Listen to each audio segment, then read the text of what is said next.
Thank you for tuning into the Greater Mount Zion broadcast, where we introduce people to a greater leader, a greater way, and a greater life.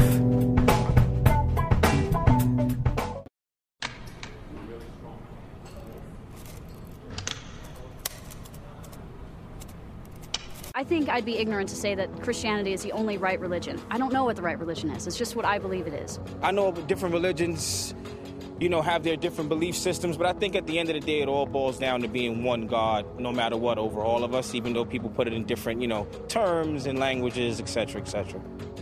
Some people they need religion, they need Jesus, and they need something to believe in. And my response would just be good for you. I think religion's a double-edged sword. There's a lot of good and there's a lot of bad that can come out of it. And I'm not sure if it's from religion that the bad or the good comes out of it, or whether it's the people. La cristianidad es muy importante porque podemos aprender valores cristianos donde donde descubrimos más acerca de nosotros. These days, I think too much religion is based around money, when money has nothing to do with God. What the hell does God need money for? The fundamentals of Christianity, like the values that are taught, are important, and they all serve positive purposes. Some people that I've met, I've had friends, and the minute they find out about me, or the minute that I do anything that doesn't follow their religion, they don't want anything to do with me.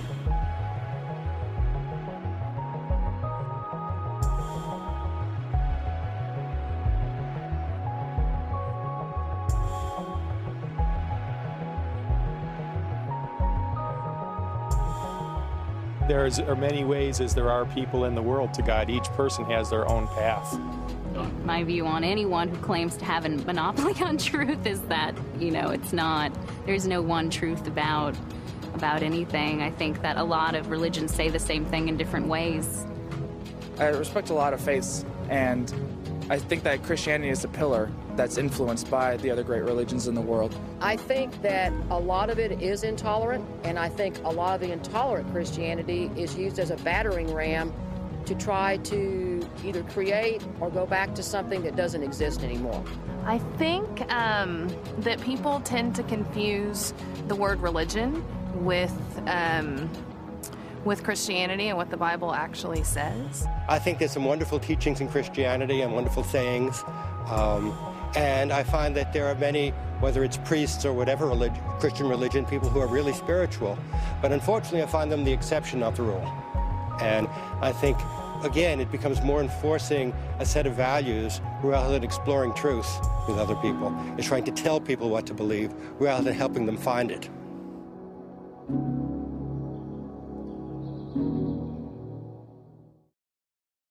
Is Christianity too narrow? Though we have all gathered here on this morning in the sanctuary, the truth is we did not travel the same roads to get here. There are some of you who came 35 south and you arrived here at Greater Mount Zion. Others of you came from the south, and so you had to travel 35 north. And then there are those of you who live on the western side of the city. And so you had to come up Mopac or come down Mopac, and you took 5 east over into East Austin, and you made your way here. And then there are those of you who didn't have to get on the highway at all because you live around the corner, you live up the street. Or maybe you just don't like driving on highways. I know some people who just don't like driving on the highway. And so you took various side roads, and you followed the intricate non-highways, the roads that are available to us to get here. And yet, even though we took different roads, we all made it here, Tim, on this morning. And many people, when it comes to this whole domain of faith, when it comes to various religions, they think that's symbolic of the role of religion. That with respect to religious differences, all roads ultimately lead to the same destination. And some of you have heard this, all roads lead to God. All roads lead to God. And do you know that this is the dominant perspective of our culture, that all roads lead to God? Charles DeLint says this: when all's said and done, all roads lead to the same end.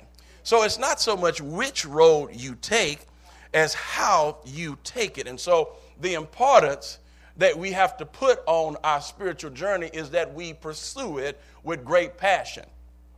It doesn't really matter which roads you take. Eventually, you'll get to the same destination. All roads will dead end in God.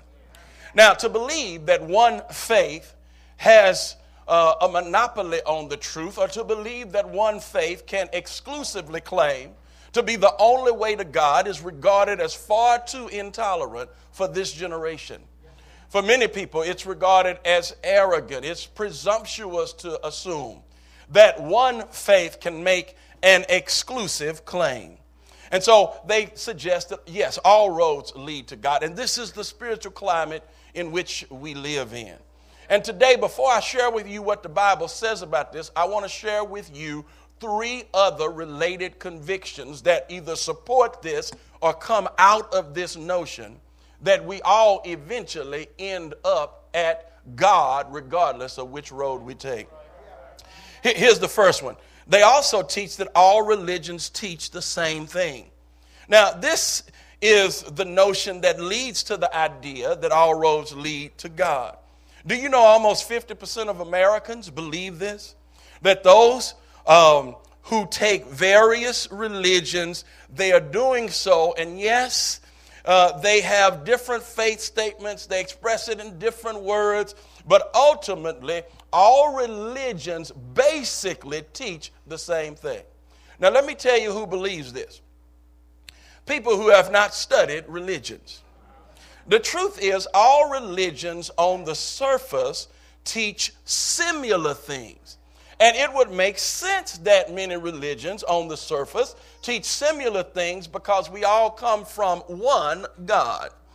But when you get to the core and when you examine the details of a faith system, you discover that various religions don't teach the same thing. They actually teach vastly different things.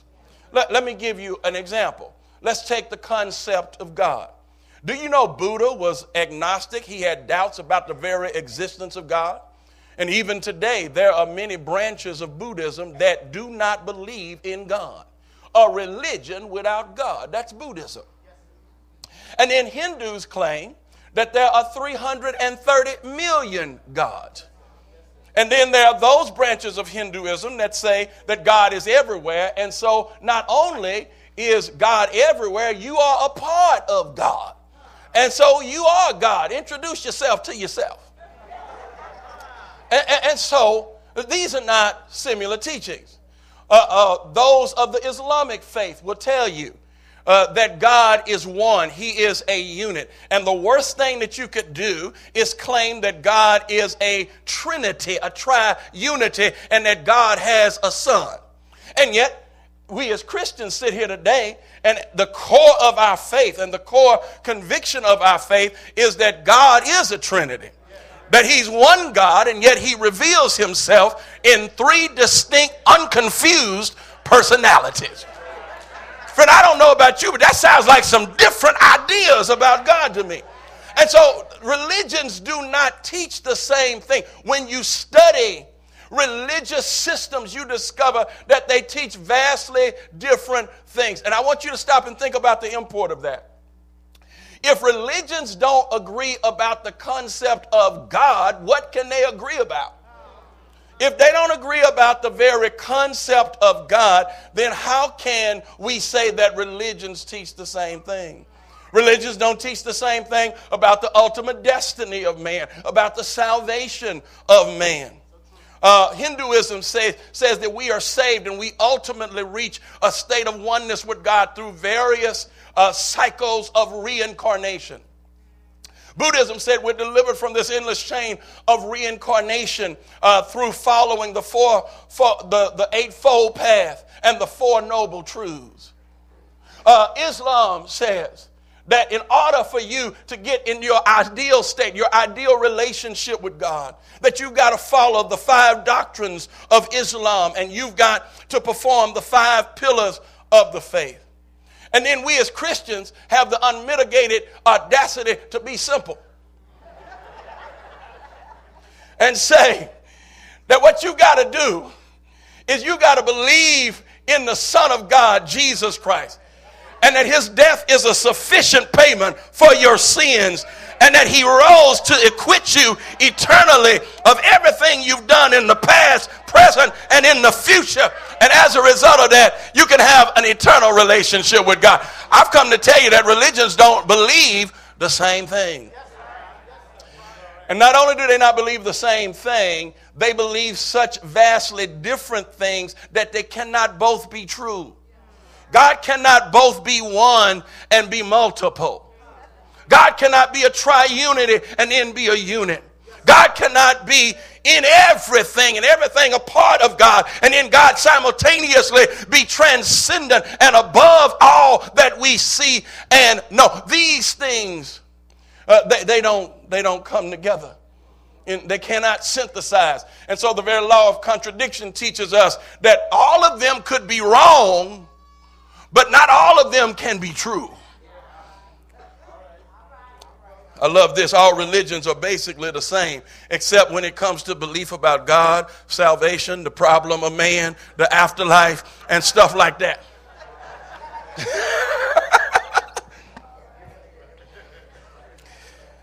So here's the next one. This notion that all roads lead to God is rooted in this idea that all religions are the same. Here's the next one. Because we believe that all roads lead to God, many assume that you can design your own religion. Because of this conviction, many people assume that you can really just cherry pick the ideas you like from various religious systems. And you can throw in a little bit of mama's psychology in there, throw in a few of your ideas, and you can actually customize a faith that is to your liking. You can design your own religion. I bet there's a website like that. Design your own faith.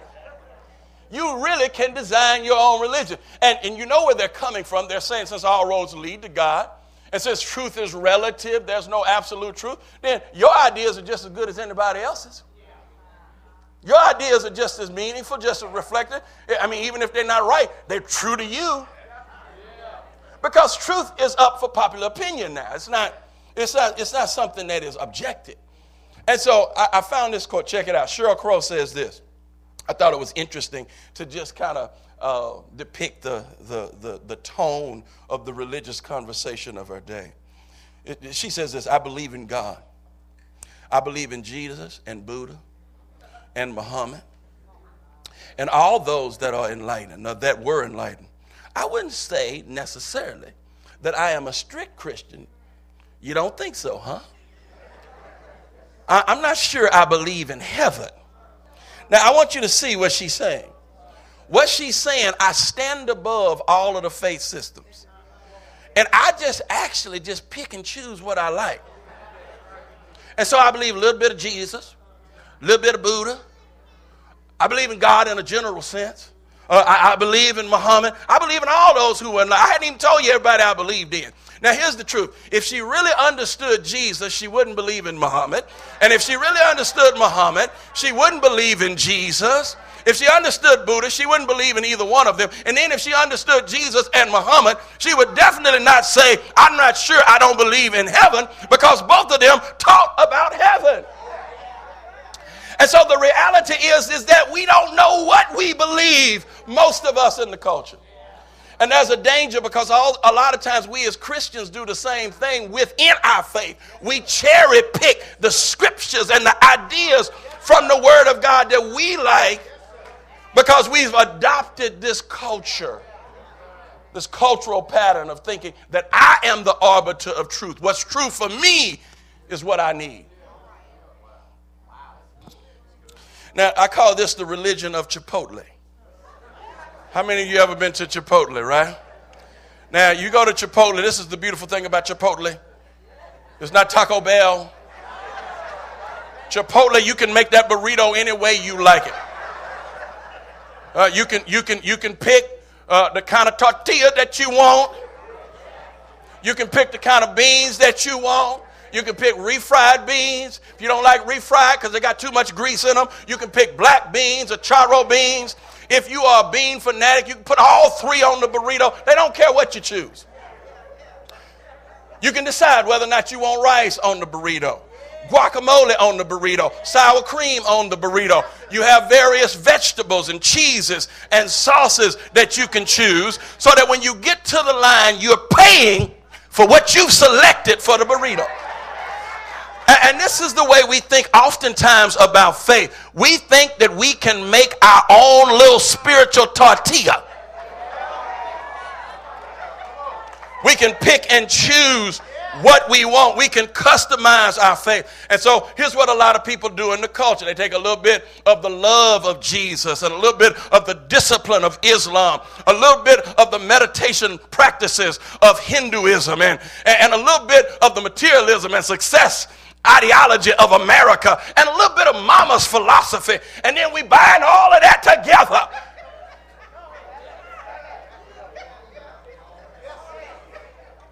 And we've created our own little religious burrito. And the preacher can't say nothing to you. Preacher. And where do we get that from? Here's where we get it from. Because we think that we know more than God. That we know better than the ancients. That we know better than those who have been the heroines and the heroes of faith. And so we pick our own religion. We customize our faith. And friend, let me just say, if you pick your own faith, that's just what it is. It's just your faith. Because God is so big that you can't reason up to him. You got to have him reveal himself to you. He's got to reveal himself. Here's another one, then I'll get to the Bible. I'm going to the Bible now. Don't think I'm not going to the Bible. I'm just talking about the culture. Here's the next one.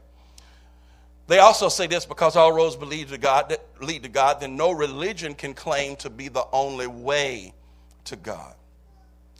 This is too sweeping of a claim. In fact, it borders on arrogance and presumption. It leaves too many sincere people without a relationship with God. And you can understand that. If Islam is the only way to God, then 2/3 of the world does not know God, does not know Muhammad. And so even though all of what we're doing, I want you to put yourself in their shoes. All that we're doing here, all that we do to experience God and encounter God, it doesn't matter because we don't know God's prophet, Muhammad. And we can understand the tension of that because we say the same thing. 1/3 of the world does not know God because they haven't embraced Jesus as the Son of God. And yes, this is a troubling reality that we have to embrace. And we do have to trust in the wisdom and the kindness and the justice of God. That God has a way of knowing what he should do about those who have never heard. Yes, we've got to trust in the wisdom and the justice of God. Yes, we do. But we shouldn't let that determine for us what is true or not. You see, truth is truth, even though I may not be able to adequately give an answer for everything about the real truth that I believe. And just because people are sincere, it does not mean that they are right. You and I can be sincere in our faith and sincerely wrong. Those who embrace Muhammad, those who embrace Hinduism, they can be very sincere in their faith and be sincerely wrong. Don't you know that for most of the history of humanity, men and women believed that the sun orbited around the earth? For most of human history, men and women have believed that the sun orbited around the earth, and they were convinced of it. They were sincere about it, and they were sincerely wrong. And you and I can be just as sincere, just as passionate about something. I mean, we can laud it as truth. We can write about it. We can organize what we do in life around it and still be wrong. And so this does not determine the truth. The truth has to be determined by its agreement with reality. And so they claim that we can't say this. We can't say that there's only one way to God. And we would say, oh yeah, we can say that there's only one way to God if it coincides with reality.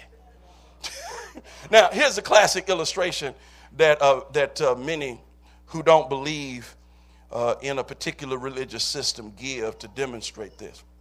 It's the classic illustration of the elephant and the blind man. So there was this king, and he had these blind men come, and they were to examine this elephant. Now, because they were blind, they didn't know fair and what they were examining.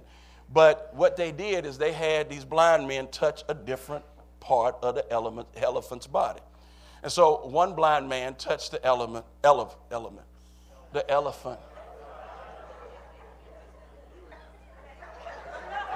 One blind man touched the elephant along its side.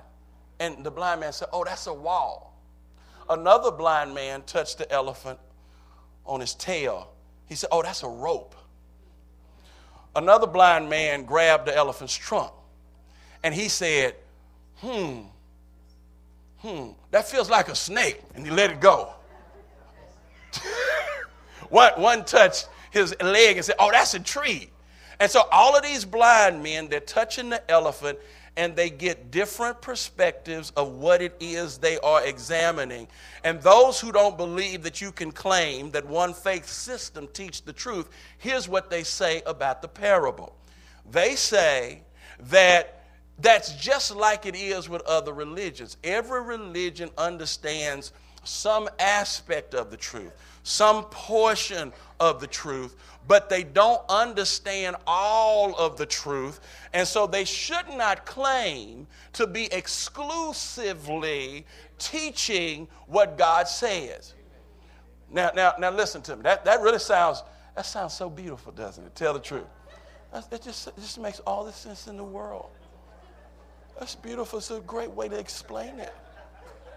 And it seems so true when you put it like that. Because we all know we have limitations, right? Here's the problem with it. It's actually a claim that people who don't believe in God use to do the same thing that they say we're doing to them. Because in the parable, who is the king? Who is the king who sees the whole elephant and realizes that the blind men are only describing a portion of reality? The king is the one who has no commitment to any religion. And so they say we should be tolerant, but they are intolerant of our belief that we have the truth. And so even in our tolerance, there is an intolerance to what I don't agree with. And so the best way to resolve this is to realize that every faith system makes exclusive claims. Everybody believes that what they believe is the truth. And so we've got to examine whether or not our exclusive claims match reality better than their exclusive claims. And then we can make a real decision about what it is that's true. But the truth is that everybody does that. Everybody, the same person who says you should be tolerant because there is no particular religion that can claim to have the only way to God is really telling you you're wrong. Well, that's what I was saying. That's what they're saying. You're wrong. Your faith is not telling you the truth. And so there's an intolerance. Thank you for tuning into the Greater Mount Zion broadcast, where we introduce people to a greater leader, a greater way, and a greater life.